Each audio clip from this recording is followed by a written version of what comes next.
কেন?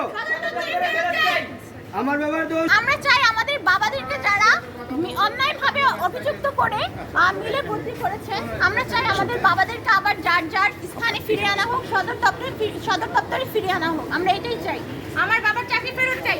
অন্যায় অবিচারের মাধ্যমে আমার বাবাকে, আমাদের আঙ্কেলদেরকে অন্যায়ভাবে মিথ্যা অভিযোগে তাদেরকে বদলি করা হয়েছে। এর বিচার চাই, খোরশেদের বিচার চাই। তিনি কি কারণে এরকমভাবে অন্যায়মূলকভাবে শ্রমিকদেরকে, কর্মচারীদেরকে বিনা কারণে মিথ্যা অভিযোগ দিয়ে বদলি করেছে, কোনো রিজন ছাড়াই সে বদলি করেছে। এর বিচার চাই আমরা।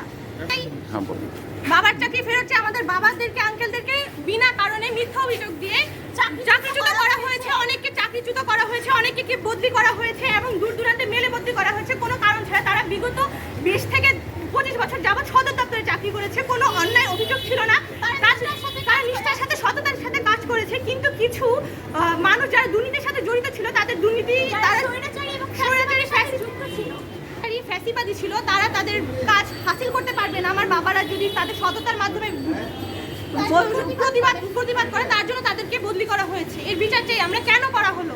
এবং আমরা অন্য বাবাদেরকে সততাতে বদলি চাই এবং আজকের মধ্যে আমরা চাই, কারণ আমরা বিগত কয়েক বছর ধরে এর জন্য পরিশ্রম করে আসছি, প্রতিবাদ করে আসছি, কিন্তু যার কোনো ফল আমরা পাইনি এখন পর্যন্ত।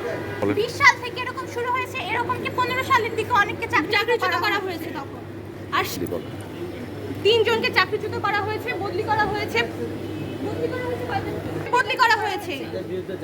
তাদের বিরুদ্ধে অন্যায়ভাবে কথা বলা হয়েছে, অন্যায়ভাবে অভিযোগ দেখিয়ে বড় স্যারদেরকে কাছে অ্যাপ্লিকেশন করার, আমার বাবারা বদলি আসতে চেয়েছিল, কিন্তু সেই খোরশেদ আলম তিনি যাতে বাবারা তাদের অ্যাপ্লিকেশন স্যারদের কাছে না যেতে পারে, দরখাস্ত না যেতে পারে, তার জন্য সেই দরখাস্ত তারা মানে পৌঁছাতে দেয়নি, এরকমভাবে ষড়যন্ত্র করেছে।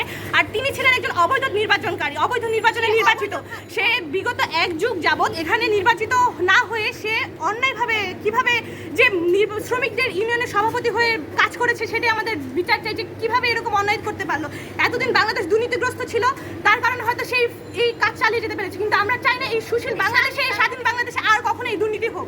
আমরা দুর্নীতির অবসান ঘটুক, চিনি শিল্পকে রক্ষা করা হোক। চিনি শিল্প এই লোকের কারণে ধ্বংসের পথে চলে যাচ্ছে। চিনি শিল্পের যে আগে ঐতিহ্য ছিল, সেই ঐতিহ্য এখন নেই। চিনি শিল্প প্রায় ধ্বংসের দ্বার প্রান্তে চলে গিয়েছে। 17টি চিনিকলের মধ্যে থেকে প্রায় অধিকাংশ চিনিকলই বন্ধ হয়ে গিয়েছে এইসব দুর্নীতির কারণে।